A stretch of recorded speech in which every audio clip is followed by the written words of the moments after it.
So what we're going to do first is just talk a little bit about just some brief introductions. This is about saving for college. This is all the stuff before college, not not applications or anything like that, or filling out the financial aid form. This is about all the preparatory savings and the proper accounts to use and that sort of thing for saving for college. So just some demographic information. Everybody knows, I think, where we are. We are moving August 4th, a little bit closer to Anne Arundel County, about 10 minutes away from here. We're at the mall right now, and it's going to be off of Columbia 100. So that's happening August 4th.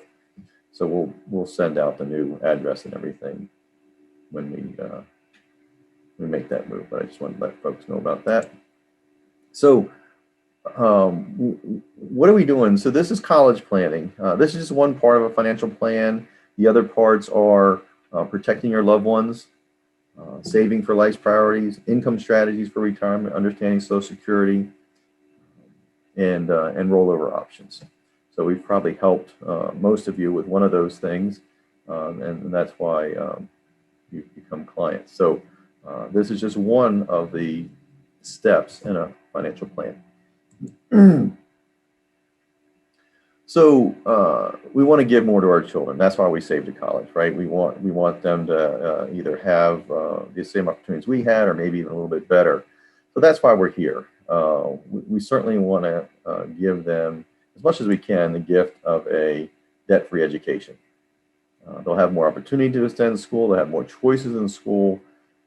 Be able to have more future income because it's not being taken away from debt repayment, and certainly just make that that start in life a lot easier.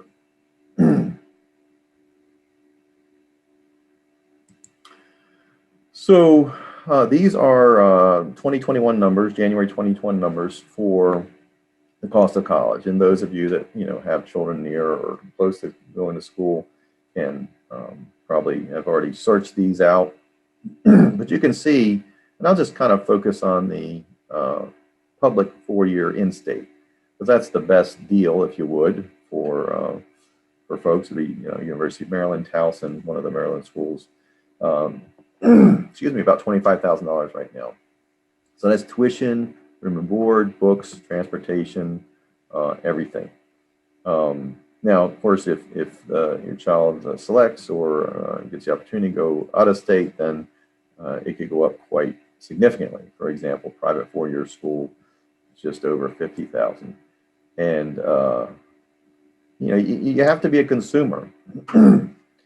I've mentioned to several folks, one of the things that I do is, my daughter's a senior, so this is near and dear to my heart, is I show her my 529 statement. I said, this is what I'm contributing to your education.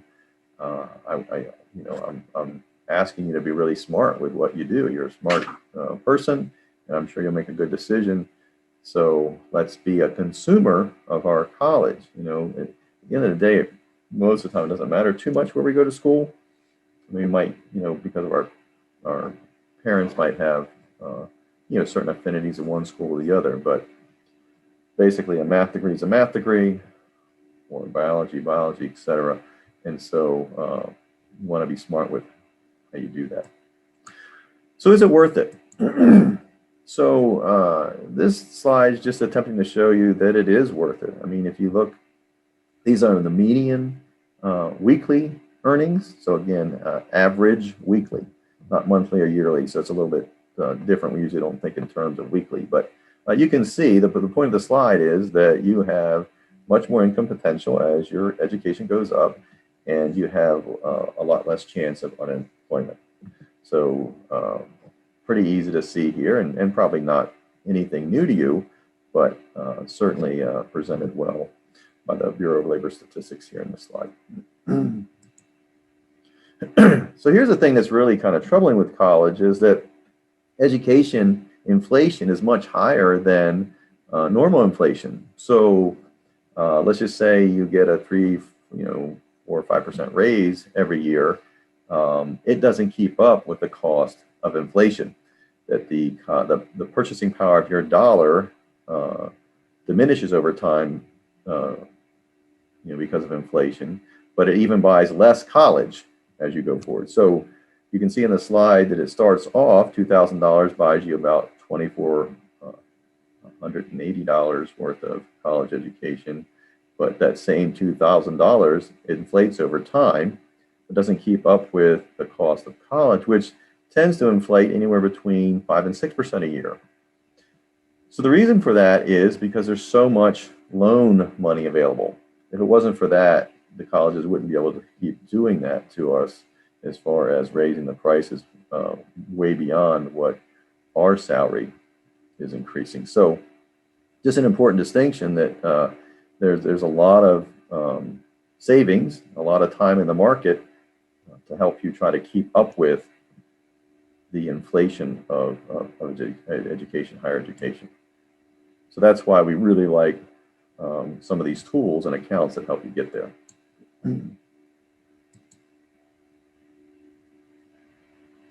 So right now we're seeing, again, 2019 numbers, about a $30,000 debt load for the average student graduating. And that's tough. That's a tough obstacle to be faced with right out of school. Certainly can be overcome, but if we're able to help our students pay for school, help our kids pay for school through different plans and being wise with our school choices, like in-state school, community college, etc. Being wise with our major, picking a major that's going to be able to pay us back. All that helps keep us from taking student loans. So you want to be mindful of that. That if we can avoid taking out loans, we certainly want to do that. I mean, it's really a big obstacle, and any of you that have to take out loans know that when you're saddled with a loan. One important point, though, is I want to impress upon you the value to saving, but we don't want to do this ahead of retirement. So sometimes our heartstrings kind of get tugged on, and we're so determined that our kids don't have loans, is that we trade retirement dollars for education dollars. And please don't do that. Please make sure that you're on pace with your retirement goals, and we can help you with that before you overextend or add too much to your education savings, college savings. And for those of you familiar with Dave's baby steps, baby step 4 is retirement goal, and baby step 5 is college. So again, we can, if necessary, take out a loan, although we want to avoid that. We cannot take out a loan for retirement. So retirement always has to be the first priority, with a close second being college savings. Okay, so how much does it take to save? So I'm asked this all the time, and it really depends, right? It depends what school you're going to go to. Are you able to take some online classes? Are you able to go to community college? Are you able to take AP classes and possibly get credit while you're in high school? Or some schools will let you, at your senior year, get college credit, go to college, community college, and college simultaneously to get some credits. So it's very possible that you could get some of these credits taken care of and maybe go into college with 10, 15 credits. That would be great, because that would be obviously less money to school. But you can see that if the assumption here is that it's a $200,000 cost. Okay, so that's the number we're shooting for. And so if you started with a baby, you'd want to be saving $412 a month.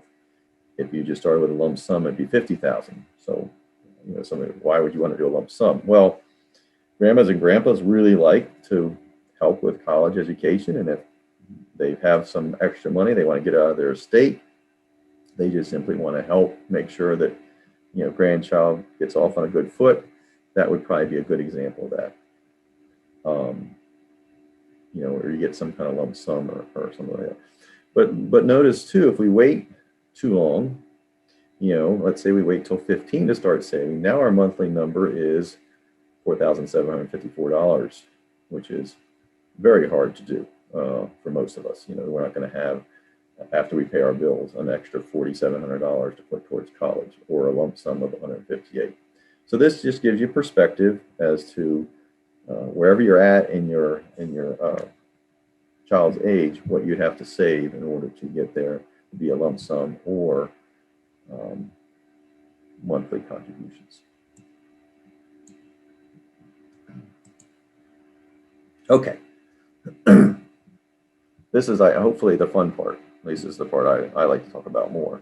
What are the ways to save? There's 529 plans, there's custodial accounts, there's transferring funds, Coverdell, education saving account, and cash value life insurance. So my favorite is the 529.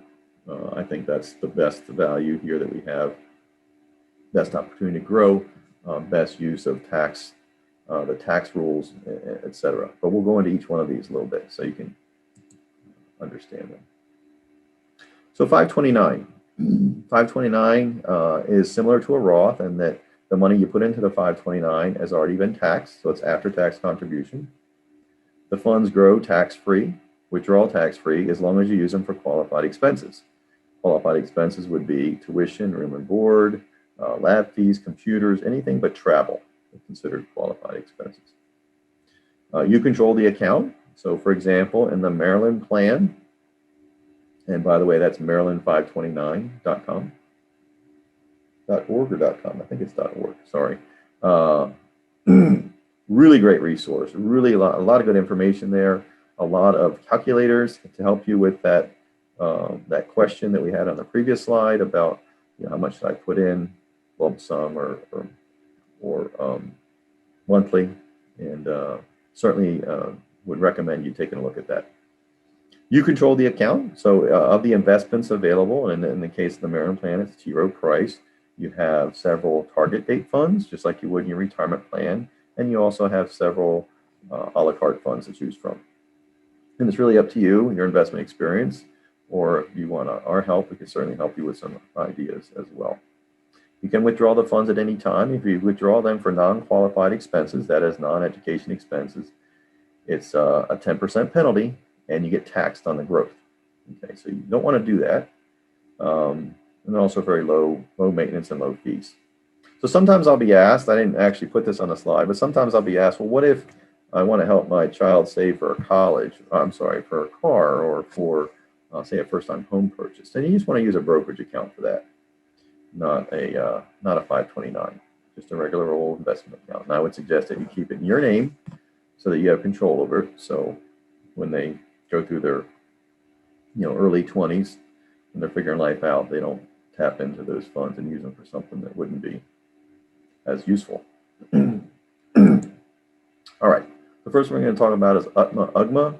So the Uniform Gift Minors Act, Uniform Transfer to Minors Act. When you open this account, the account is technically one of your child's accounts. It's his or her asset. Okay, the reason you do that is so it's taxed at his or her rate. That's the reason you do that, as opposed to tax at your own rate. You can use it for anything at the age of majority, which is 18 in the state of Maryland. So that's a key consideration.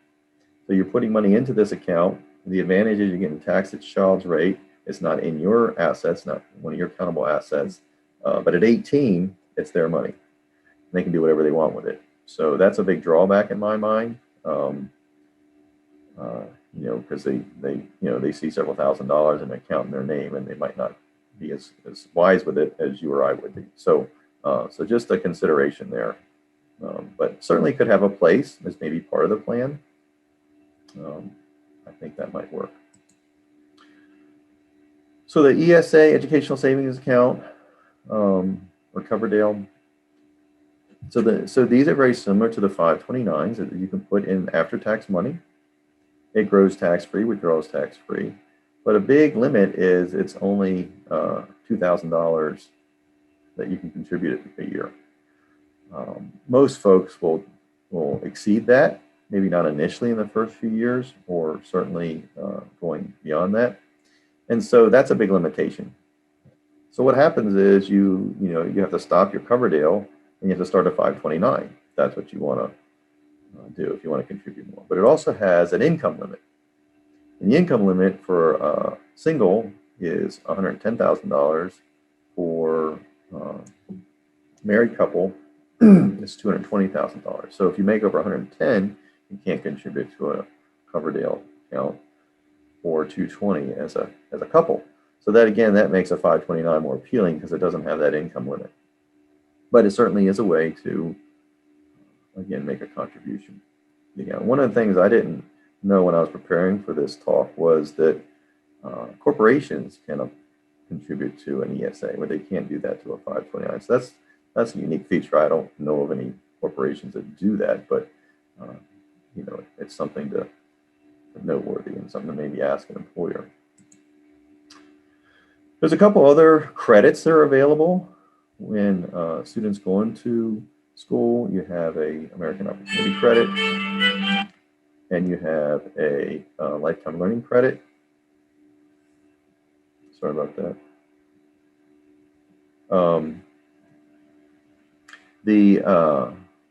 The credits cannot be used simultaneously. So the American Opportunity Tax Credit gives you $2,500 off the cost of tuition. Okay, and what's nice about this particular credit, that even if you're getting money back, you can still get another up to $1,000 added to your refund. That's kind of unique. If you weren't getting money back, if you were paying, then it just obviously reduces what you're paying.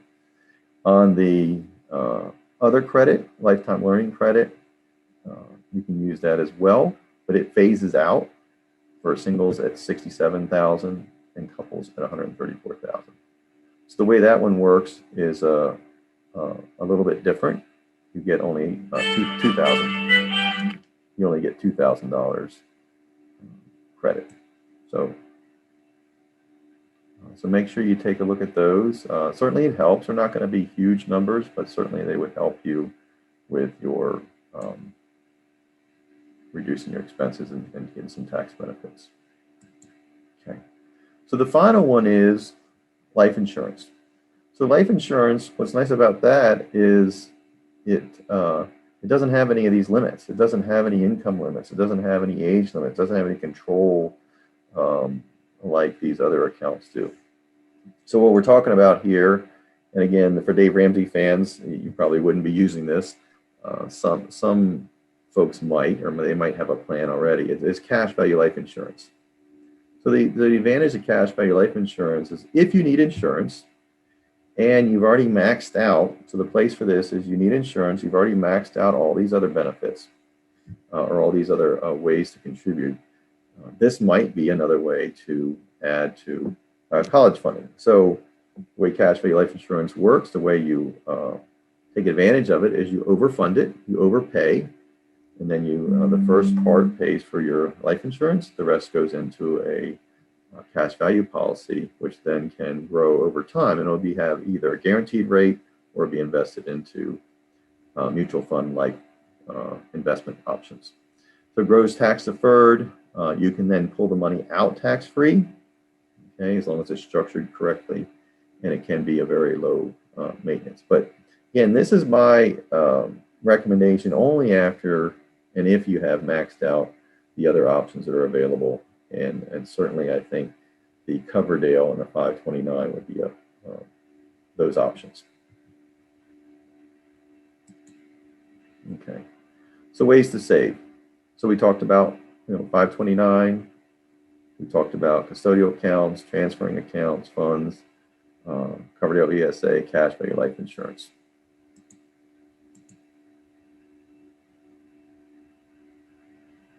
Sorry about that. Just want to review again. What are we looking at? We're looking at again in this slide, $200,000 goal. Yours might be less, so you cut it in half. But again, go to the calculators, Maryland 529 site, and they have really good information. I was playing with them a lot last week, just getting ready for this, and really helpful. Even for out-of-state schools, you can even pick a school that's a different state, a private school, would even help you with the calculations on that too. So please use that. Okay, so to get started, you want to think about, how much you're going to fund. So are we going to a state school? Are we going to a private school? Are we going to out of state school? Is there any opportunity for scholarships? We're going to look at that. So how much do you need? And that's hard to know because you really don't know what kind of aid you're going to get until the child's accepted and they've offered a financial package. So you kind of have to guess. So one suggestion I'll make to clients is that try to save at least half of what it would take to go to a private, an in-state school, like say University of Maryland in our case. Try to save half of that. That way, if your student does get a scholarship, maybe you don't need all the money, or maybe you just need some of it. But at least you provided a good launching spot. You've given you provided some dollars to help pay for school, and you certainly are not leaving your son or daughter fending for their own means. Also, if it's not all used, it can go to a sibling, it can go back to a parent, it can go to a niece or a nephew or relative. It doesn't have to consider it be wasted or just cashed out and pay the penalty. So certainly you want to think about that. Inflation, as we talked about, cost of school inflates about twice as much as our income, so we got to factor that into mind, and then how much to save.